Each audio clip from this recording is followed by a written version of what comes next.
welcome to another edition of Walton Entertainment.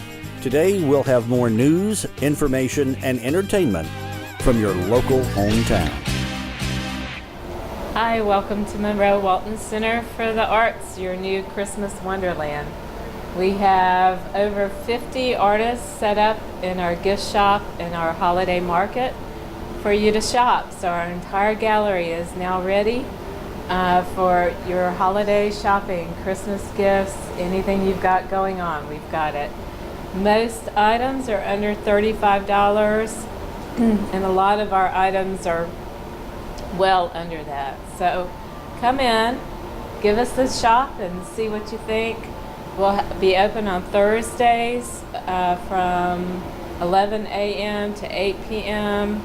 We're open our regular hours through the week, and new for November and December will be open on Sundays from 1 to 5. So we're open 7 days a week in November and December. So come see us. We still have our weekly classes going on. We have 50 or 60 classes every single month for adults and kids. We're also serving special needs populations. We have a visually impaired group that's coming here now, and assisted living homes are bringing us some of their residents. So if you're in any of those situations or have a loved one in those situations, give us a call and we can usually work out a class for them at anywhere from low cost to no cost, depending on the class. So give us a call, 770-207-8937, if you're interested in setting up any of those special needs, special populations type classes. We also have our regular classes going on, our once and dones going on, painting, pottery, and so much more, jewelry. So come by, visit us. You can check us out on the web. We're on Facebook at Monroe Walton Arts, and we're also on the web at monroewaltonarts.org. You can call us at 770-207-8937 for more information. Come see us. Merry Christmas. We wish you a Merry Christmas. We wish you a Merry Christmas. We wish you a Merry Christmas and a Happy New Year. Good tidings we bring to you and your King. We wish you a Merry Christmas and a Happy New Year. Now bring us a figgy pudding. Now bring us a figgy pudding. Now bring us a figgy pudding and bring some out here. We won't go till we got some, and we won't go till we got some, and we won't go till we got some. So bring some out here. Good tidings we bring to you and your King. We wish you a Merry Christmas and a Happy New Year. Remember, paint collection is Saturday, November the 17th from 8 to 12 at the Recycling Center. If you have questions, call 770-267-1421. Thanks a lot for tuning in. As always, we're going to show you dogs and cats that are available for adoption here at the Walton County Animal Control Shelter. First, we want to let you know about upcoming vaccine clinics. These are sponsored by Paradox Spay Neuter Clinic and Pound Puppies and Kittens Rescue. They've got them coming up on November 3rd and December 1st. These are both Saturdays. So the next one coming up probably be Saturday, December 1st. It's from 10 to 2 p.m. at Paradox Spay Neuter Clinic, and this is right near Walnut Grove High School. And so you really can't beat this. If your dog or cat needs some vaccinations, if it needs spay and neuter, they do the rabies shots for $16, and then every other kind of vaccine that you need as well. No appointment is required. You just show up during that 10 to 2, and you can get that rabies shot for $16, as well as some other services. And the great thing about it, this is a fundraiser. The money that they get extra from these clinics goes towards the Fixable project in Walton County. This is for owners of pit bulls. They can get them spayed and neutered for absolute free. It's a great thing because our shelter is always overrun with pit bulls. We don't need any more. So maybe you also have a pit bull that you need spayed or neutered. Look up the Fixable program. It's on Paradox Spay Neuter's website. That's paradoxspayneuter.com. The phone number is 770-787-8717. So whether you need vaccines or you need your pit bull spayed or neutered, Paradox Spay Neuter Clinic, some great folks that are offering those services to the county. Now we'll show you some of the pets available for adoption here. Here we have a male medium hair kitten. He's about 3 months old. He's a little nervous about being outside, but he's a little timid, but he'll come around. He hasn't nipped, tried to bite anybody, but he's really cute. This is Haley. She's a 5-month-old hound mix. She was found on Jack Pittman Road. She's been vaccinated and dewormed, and she'll be ready next Wednesday. Here we have a 3-month-old hound mix. She's really sweet. She loves for you to be petting on her. She just loves attention.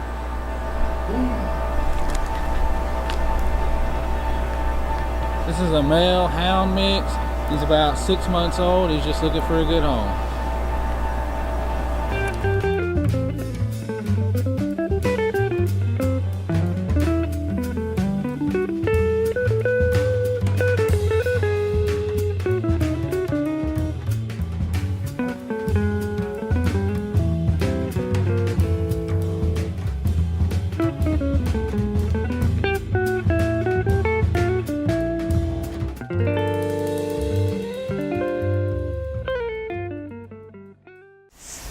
Hey, this is Isaac over at Reboot, giving you the Reboot Tech Tip this week. I want to talk a little bit about data backup systems, cloud backup, all that stuff.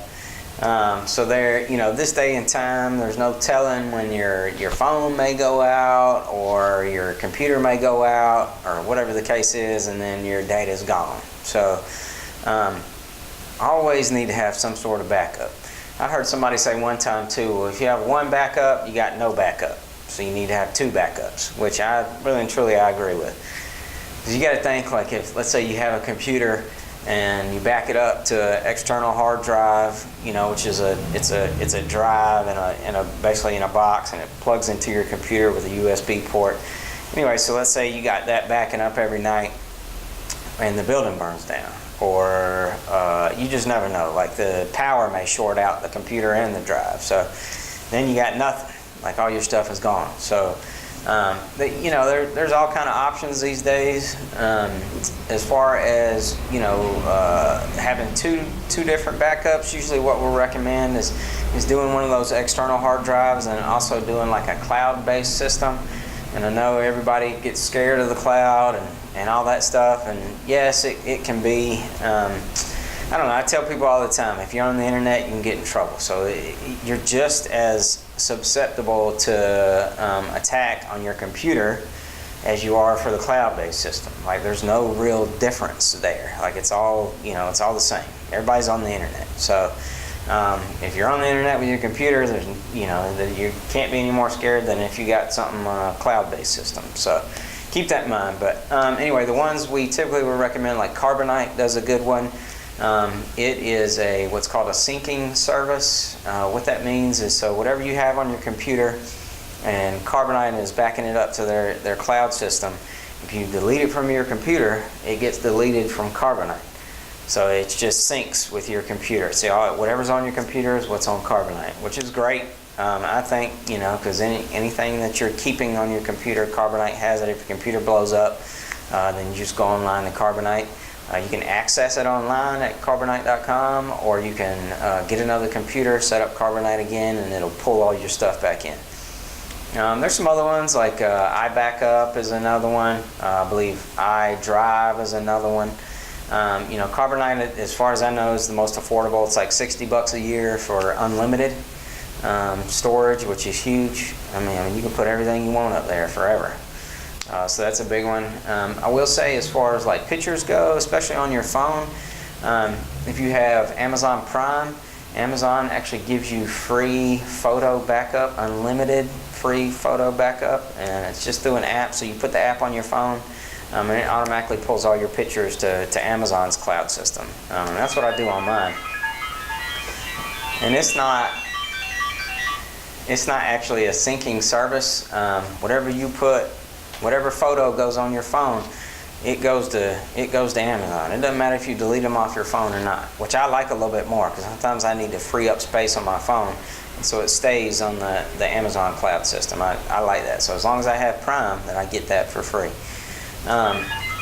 You know, there's all kind of other stuff too you can do for free, like on the computer. If you have a Gmail account, then you can use what's called Google Drive. And I don't remember I think they give you either 5 gigs or 25 gigs free. Microsoft will do the same thing with OneDrive. I want to say any computer you buy these days comes with OneDrive already installed on it. And so you can put stuff in the OneDrive, I think again up to about 25 gigs. It may be 50 now, I can't remember, for free. You know, so you're not paying for a cloud backup. You just have to set up a Microsoft account. It's real easy. So really and truly, there's no excuse for not backing up your stuff. You know, because again, your computer, your phone, tablet, whatever it is, it can all go down at any moment. So keep that in mind. If you've got pictures on there from your grandkids or your wedding or whatever, get it backed up. Any day now, something's going to happen, you know, to the computer or the phone or whatever it may be. So anyway, that's it for today on our Reboot Tech Tip. Remember, back up your data.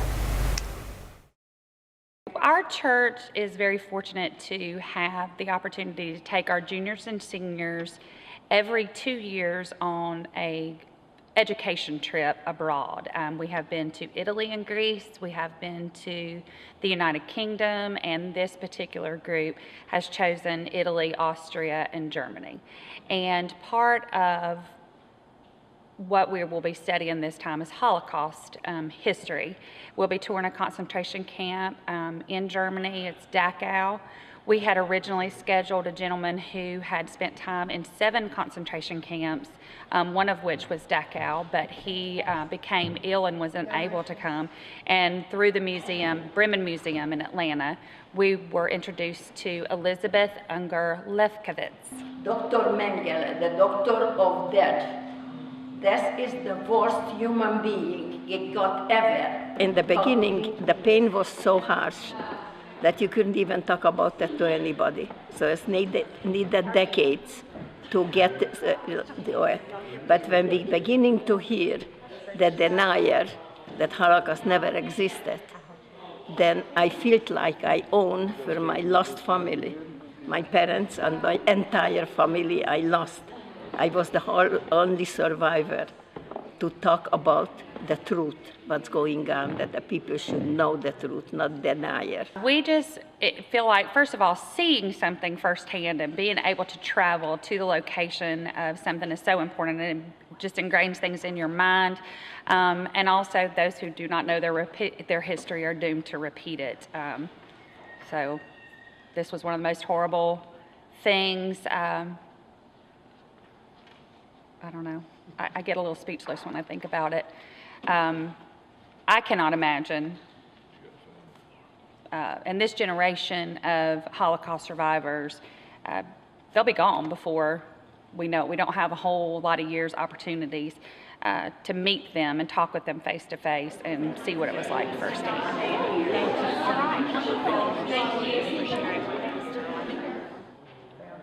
Nothing good come out that had happened. There is no question about it. This is the biggest things that happened for human being ever.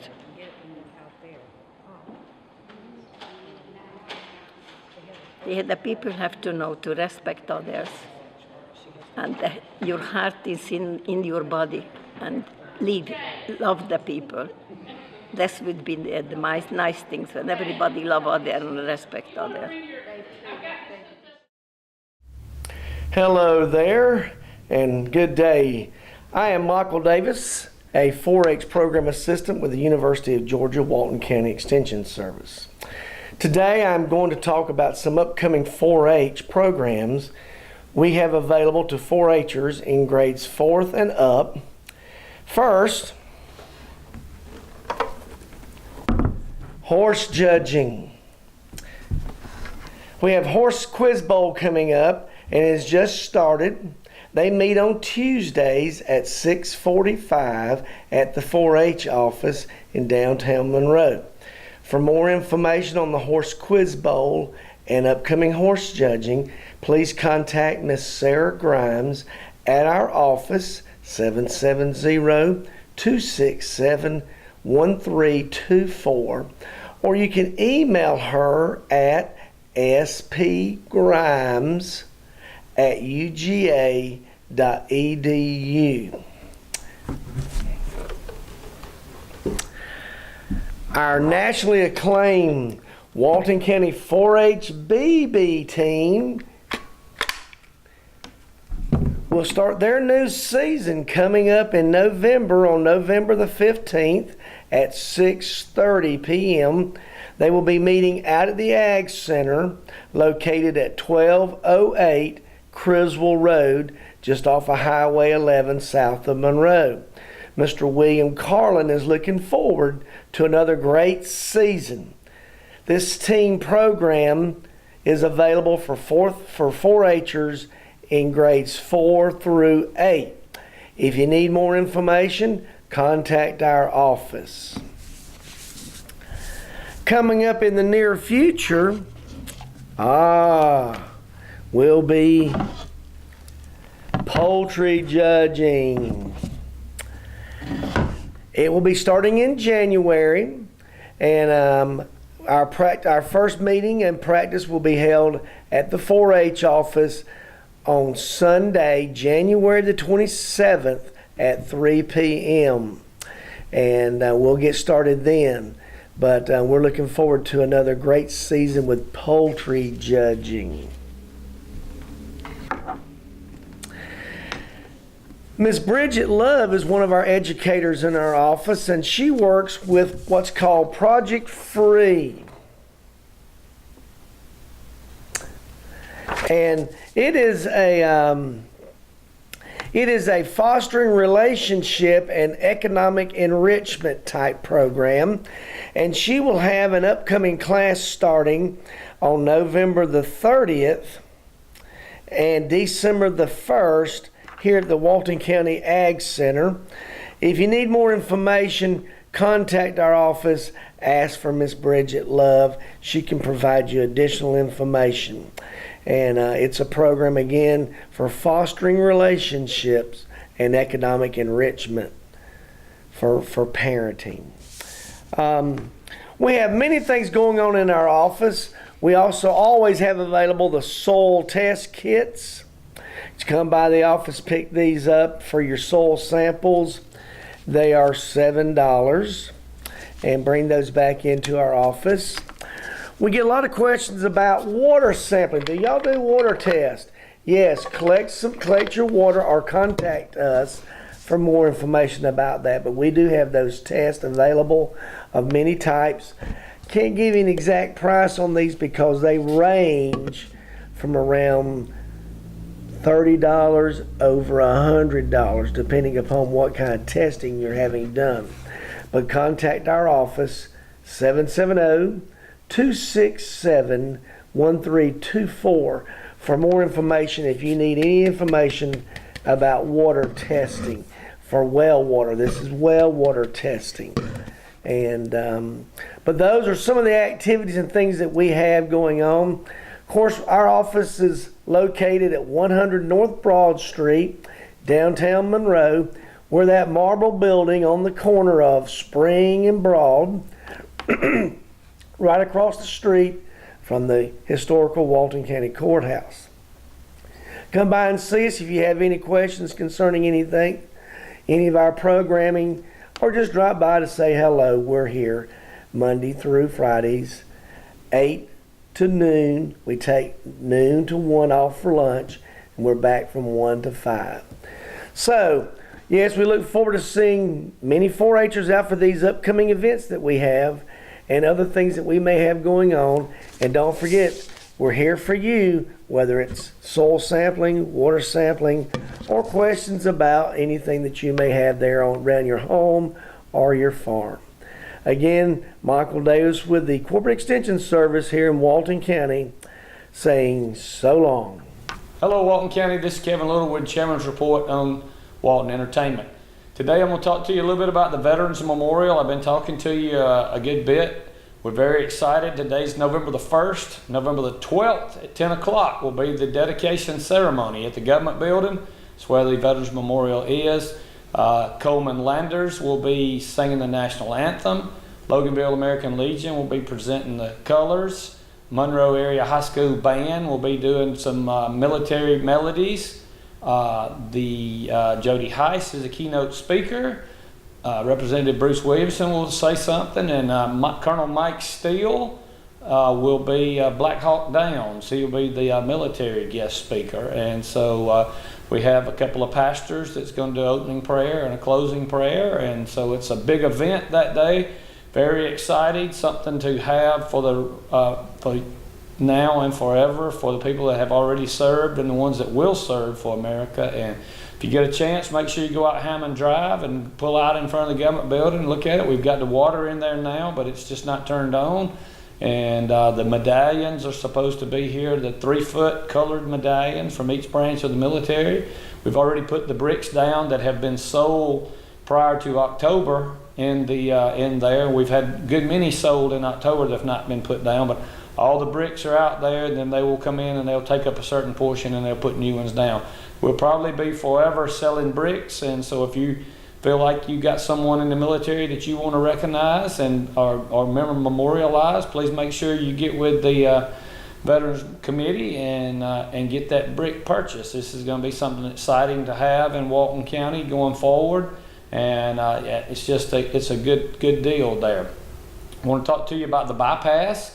The Georgia DOT had a public hearing on the bypass this past week, and they were basically defined the center line. They were just showing everyone where it was going, and that way if you have questions or concerns, you can give them a call. They will answer you and address your concerns, but I think all the federal criteria and everything has been met. The line is pretty well drawn and pretty solid to where the bypass for the city of Monroe is going to be. And from all indications is they're going to buy the right of way from now until June or July, and then construction is still scheduled for 2020. I don't know what time in 2020, but that is a construction sign. If you're downtown Monroe, anytime to a lot, there's a lot of trucks downtown, and so that's one of the big factors. It's been on the paper and been in the drawing since the early 90s, and so it's been a long time to help get the trucks outside of downtown Monroe. And with the industrial park, with Tucker Door and Walmart and Hitachi and any other businesses that may be coming out there in the future, it'll be perfect to have those trucks on the outskirts of Monroe. And so got a lot going on as we get into the Thanksgiving and Christmas season coming forward. I'll be updating you on activities that will be happening in December that will be wrapping up the 200th birthday celebration of Walton County. So I look forward to those coming, and I will be presenting them to you in coming shows. If you have any questions, give me a call, 770-267-1316. Thank you.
do you come alive?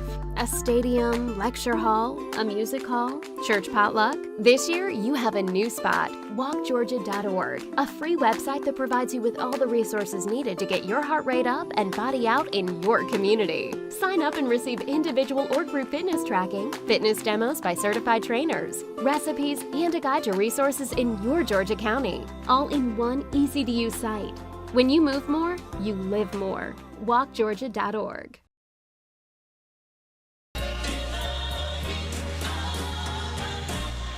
In the heat of night. It's been more than 20 years since In the Heat of the Night has aired on national television. Since that time, the fans have stayed true to the reruns, and they still love those stars. Recently, a few of the stars from the television hit series showed up in Covington for the In the Heat of the Night reunion. In the heat of night.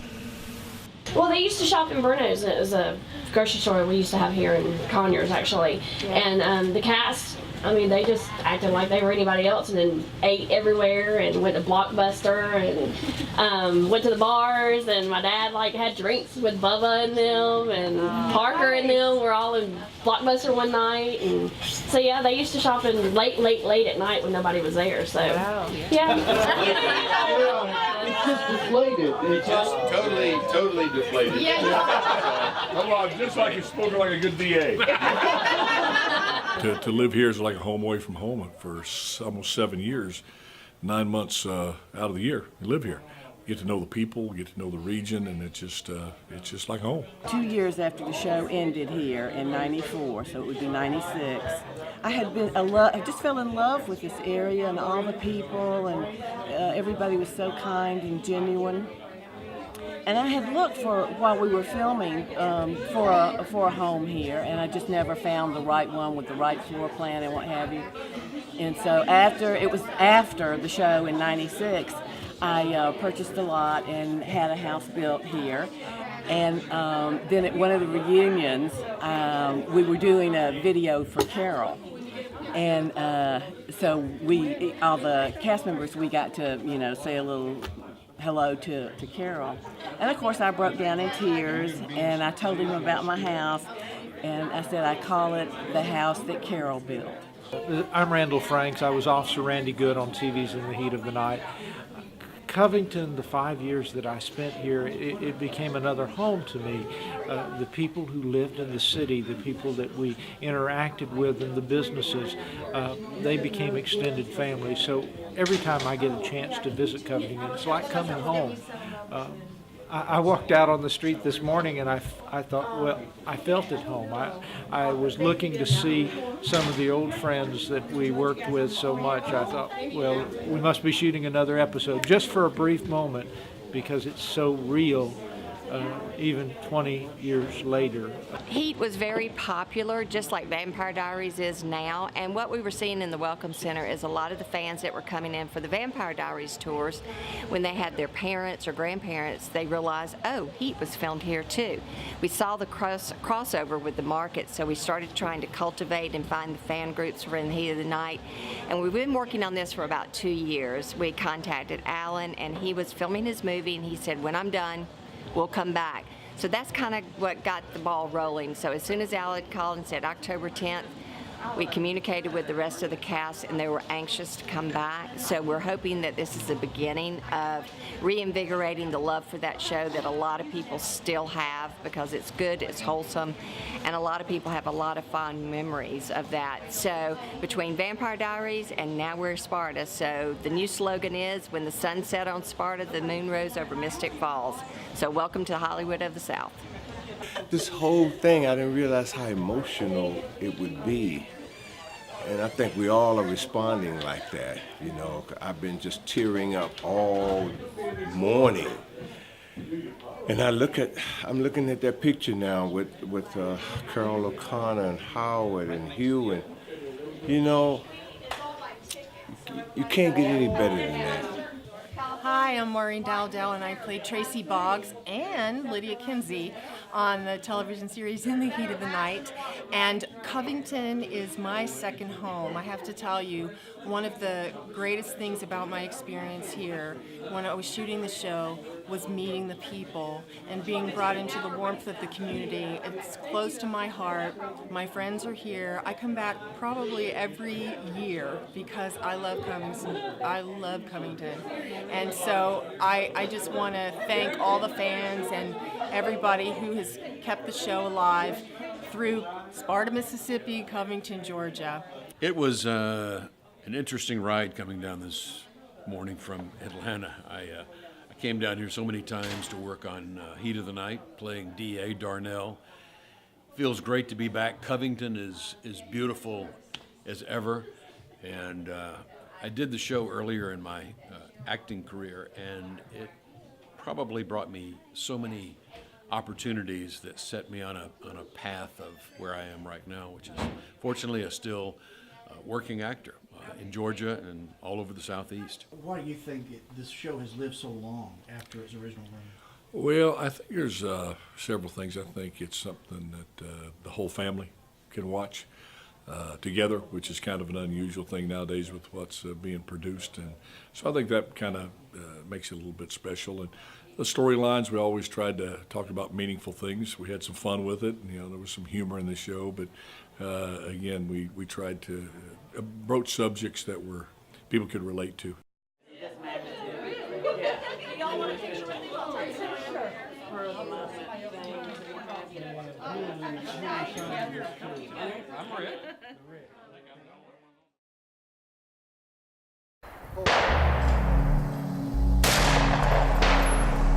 I'm Kathy Ivey. I'm representing Walton EMC, but I'm here at the first annual Chamber Charity Shoot, and it's a great day. This is again our first annual. We have 13 teams, and it is 4 shooters on each team. We have many sponsors, but our presenting sponsor is Southern Sanitation. And we've got lots of door prizes. We'll be giving guns away. We're doing a modified Lewis class, and we'll be giving away 3 guns to the top winning shooters in the classes. And these are the gentlemen that we're shooting. You want to introduce yourselves? David West. Ben Whitlock. Matt Couture. Chad Sepperall.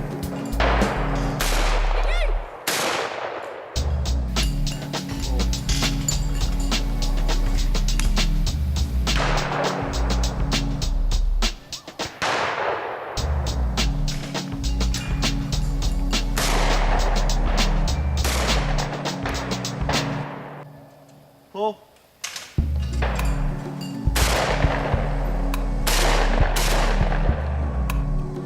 I'm Gary Hobbs, past chairman of the Chamber of Commerce here at Burridge Plantation this afternoon for the Chamber of Commerce's first clay shoot. We shot 15 stations. It's a beautiful day. Sorry all of you couldn't make it. I hope you'll try to make it next year. It was just a great time for everybody. I grew up in a little town called Washington, Georgia. How many of y'all know where Washington, Georgia is? Yeah, if you blink twice, you miss all 3 traffic lights through downtown. But I grew up in a little town called Washington, Georgia. Now, I'm going to be honest, I tell a lot of my stories, and I write a lot of my stories for personal experience, because like Jeannie says, that's, you know yourself the best. And one of the things is we all have fears. All of us have something that we're scared of, right? Yeah, some spiders, snakes, you know. My fear, ever since I was a child, has been the dark.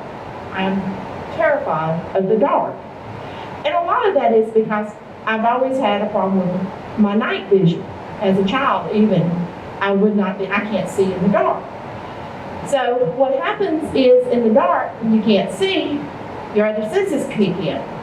Well, not only does that happen, I happen to have a very overactive imagination. One that my mom used to always get me in trouble with my mom, because she would say, I really wish you would quit playing Let's Pretend all the time. But the problem with having a very good overactive imagination is it kind of tends to fill in the void of what you can't see with your eyes. And another thing is, I believe in ghosts. And so anything that is scary, I don't like. Even as a child, I hated Scooby-Doo. I couldn't go to sleep at night after watching Scooby-Doo on Saturday mornings because I was afraid the ghost was going to get me. And I grew up in a house that had a long hallway that you had to go down to get to the bedrooms.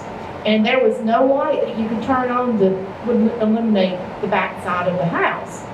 Now, my dad was a little bit of a prankster too. So what he would like to do is know it was getting about time for me to go down that hallway to go to bed. And he'd get down in the bathroom. Our house had one bathroom. And he would, because he had to walk by the bathroom to get to the bedrooms. And he'd wait until I get back to that bathroom door and he'd go, boom. And of course, you know, I pretty much didn't have to go to the bathroom after that. But anyway. But all of this leads up to the National Honor Society Haunted House, which was a tradition in our hometown that the National Honor Society every year hosted the haunted house. And it was a fundraiser for them. And I had a best friend in high school named Squirrel. And that was her nickname, because she was always climbing trees. So we called her Squirrel. And Squirrel knew that I couldn't see in the dark, that I was scared of the dark, I believed in ghosts, and I hated Halloween, and anything as childish as Scooby-Doo could scare me.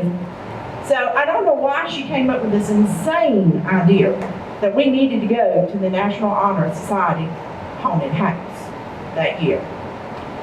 Now, this house that the National Honor Society chose to be their haunted house location was one that I had driven by all my life. It was on the main road going into Washington. If you come down 78, you take the split to go through downtown. You went by this house, and it was an old farmhouse, very nondescript. It sit off the woods, off the road, had a long driveway, and had two nice brick columns that on both sides. And in its day, it was probably a very pretty piece of property. It had open pastures in front of it. But as time had gone by and the families no longer lived there, it had become a shell of its former self, and it kind of started deteriorating, and the trees kind of had bare arms about this time of year that kind of looked like they were ready to reach down and grab you. But anyway, at lunch one day, Squirrel said, Vicki, we need to go to the haunted house this Friday night. And I was like, no, Squirrel, that's a bad idea. No, me and haunted houses. No. Look, you know who's going to be in here. Look, there's going to be Henry Norman. He sits in front of you in homeroom every day. And there's the Tyler twins, Greg and Jeff. They're in science class with us. And you know Faye Dunaway's going to be in, and you know Faye's a mouse. She ain't going to do anything to scare anybody. Come on, you know everybody's going to be in this haunted house. And it's only $2 to go in for this haunted house. So I was like, all right, I guess it'll be all right. I'll know these people. I mean, how bad can it be? Yeah, right. The chick that gets scared at Scooby-Doo cartoons. So that Friday night came, and my mom agreed to take us in her own Ford Fairlane that creaked every time it just went down the road. I think it was held together with baler wire. And she sat out in the car and let us girls go. Now we had to walk up to the front porch, and it was an old wooden front porch like most old farmhouses had. And Charlotte Reese, who was on the debate team with me, said, it's going to be $2 for y'all to go through here. And I said, okay. And I could already start feeling my heebie-jeebie senses kicking in. The little tingling hairs on the back of my neck. And I could hear screams coming from inside the house. And my feet were beginning to become like cement blocks that didn't want to move. And I was like, Squirrel, I really don't know about this. Look, they can keep my $2. Let's just go do something else, you know? which in Washington, Georgia, there's really not a whole lot to do something else other than ride through town to the other end, turn around and come back and go around the square a couple of times and hit the other end of town. She's like, oh, come on, Vicky, don't be such a baby. You'll be all right. You'll be all right. I was like, Squirrel, I really don't know about this. You know I don't see too good. Don't worry about it. Just hold on my shoulder. You'll be all right. All right, Squirrel. So we stepped into the long hallway, and I could kind of focus with the dim lighting, and I could see up on the walls splatters of blood just draining down the wall. I mean, oh Lord, this ain't gonna be good. And I had my hand on Squirrel's shoulder, and I mean, I had the death grip on her shoulder. She was not going anywhere. And off the hallway, the first room on the left was a big room, which had one time probably been the living room. And this girl who was our curator, I can't remember who that was that night. But anyway, she started telling us this tale about how many years ago there was this family that lived in this house, and this murderer came in and murdered them and killed them. And about that time, she turns us into the doorway of that first room, and it was very dimly lit. And on the other end of that room was a coffin. Now, I've seen enough of the horror movies like this to know it. I walked up to that coffin. Somebody was going to jump up and go, boom! So I was like, Squirrel, they can keep my $2. I just want to go. No, Vicky, you'll be okay. Well, when you walked in the doorway, the wall, it kind of created a corner. I got Squirrel pinned up in that corner, and I had on her hair and her shoulder, and my feet that had become cement had become rooted to the floor. And I was like, Squirrel, I don't want to go, I don't want to go, I don't want to go to that coffin. There's somebody in that coffin. I know there's somebody in that coffin. They're going to jump up, they're going to go, boom, and I'm going to go, and probably pee on myself. And I said, don't make me go, please, please, please don't make me go. And then the curator girl was like, oh, it won't be bad, really, really. And I could see into the other room that it was like the mad scientist room. And I could see strobe lights going off. And I could see that, remember the ball that used to have the static electricity and it would follow your hands? And I knew that I had to go through that room and go through that room and a few more rooms to get out the front door. Well, Henry Norman was the guy in the coffin. And I think he and Frank Tyler, who was a mad scientist, had figured out that they had somebody that was really scared on their hands. And I could see Henry coming out of that coffin at the time. I didn't know it was Henry. All I knew was there was somebody coming out of that coffin. And I knew I had to move. So I moved forward, and I just closed my eyes, and I went through the mad scientist room, and I was like, oh dear God, they can just keep my $2. I just want to go back out the front door. And they kept saying, no, no, no, you gotta go, you gotta go, you gotta go. So I went through the bathroom, and of course there were body parts hanging out of the bathtub, and I was like, oh dear sweet Jesus. So I just shut my eyes a little bit more, and I held on to the Squirrel a little bit tighter, and we got into that last room, and I kind of focused in, and there was heads sitting on plates talking to me. And I jumped back and I screamed and I threw my hands back. And when I did, I hit a chain, and that chain flew up, and it hit poor Robbie Burton in the mouth, who wore braces at the time. He became my debate partner about a year later. That poor boy was scared of me. He would do anything I told him to do. But remember I talked about how Faye Dunaway, Squirrel, said, oh, Faye's going to be in there, and Faye would put him out. Well, that was the last room of that haunted house. And by that time, my heart was like, boom, boom, boom, boom, boom, boom, boom, boom. And I was just like, y'all can keep my $2. Y'all can keep my $2. I just want to go. I just want to go. And I was shaking. I was shaking, and I was trembling. And Faye came up to me, and she grabbed my hands, and that was a bad mistake. And I was like, ah! And she just, they won't let me leave. They won't let me leave. if I've been in this house forever and they won't let me leave. And I said, honey, they're going to let me leave because they can take my $2. I'm gone. And I was out that door. And I want to tell y'all, that was the last haunted house, except for the Haunted Mansion at Disney, that I will go through.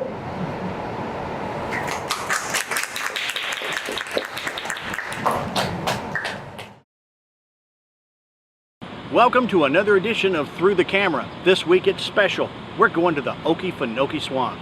So grab your family, grab a camera, and let's go grab some memories.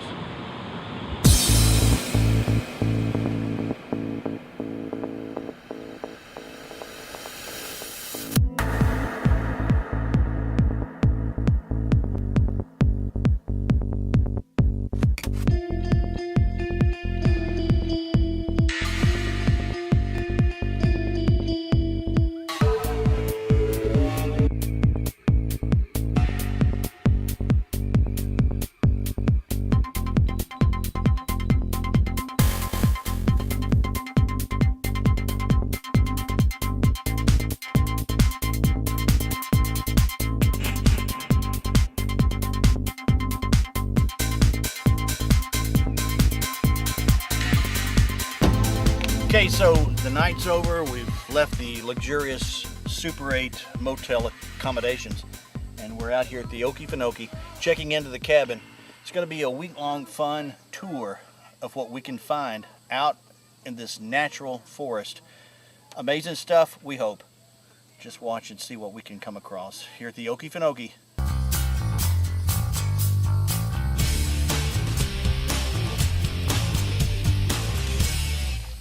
Out on the Wilderness Trail right now at the Okefenokee, as we walk, we can all see that this is where people come out to look at wild nature.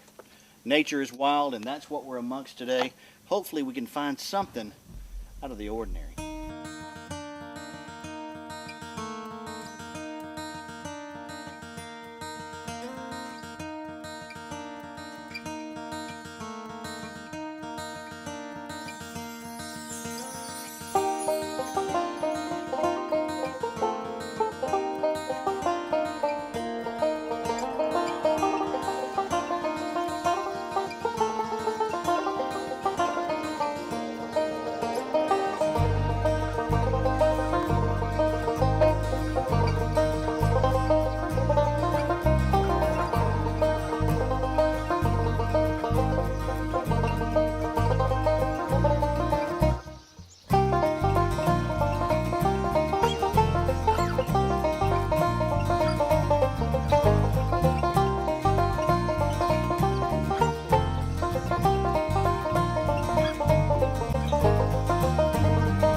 sitting in the middle of the Okefenokee, and I have us parked on a peat battery. And do you guys know what Okefenokee means? Okay. I've been wondering that. All right, so the bottom of the swamp floor is covered with what we call peat. And it's just a collection of decaying vegetation that settles down to the bottom. It's being broken down by microbes and bacteria, and methane gas is released in the process. So over time, you get enough pressure from all that methane that it forces the peat to break loose from the bottom, and it forces it to pop up to the surface. So that's what happened over here. And this one, it's created a platform for grasses and other vegetation to colonize on it and take root. Once it's completely covered with grasses like this one is, we call it a peat battery, because in the Civil War, soldiers could hide their ammunition deep down in that tall grass. They could float the whole thing downriver and move it from location to location. And when the Indians were here, they figured out they could walk across these thick floating mats of peat. And when they did that, it would move underneath their feet. They called it Okefenokee, or Land of the Trembling Earth. So y'all see it moving? It looks pretty strong though. Uh-huh. So yeah, you can walk across that.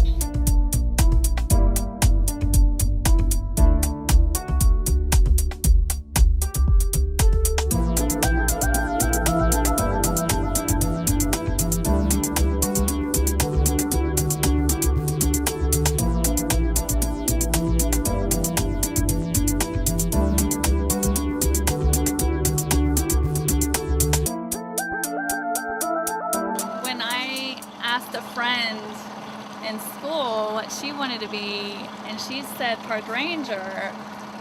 I kind of went like, ooh, really? Why? I wanted to be a vet growing up, and I took freshman chemistry in college and realized no vet school was ever going to admit me into their program. So I looked at the list of majors Georgia had to offer, and all the way at the bottom down there next to women's studies was wildlife. That's what I want to study. That's what I want to do. Wow, it's been a fantastic day today. Let's take a look back through the photo album.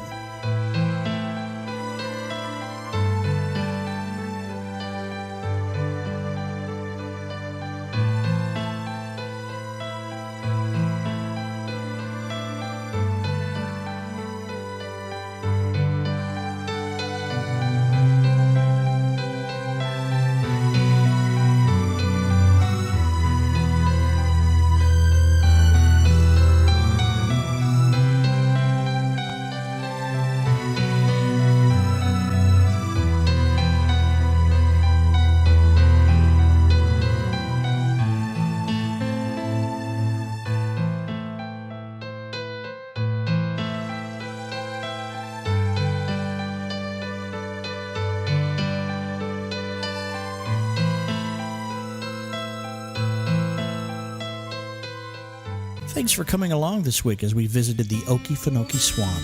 Special thanks to the Georgia Department of Natural Resources for all their help in making this segment this week. Thanks, guys. I'm reminding you as your photographer, Daryl Everidge, this week, grab the family, grab a camera, and go out there and grab some memories.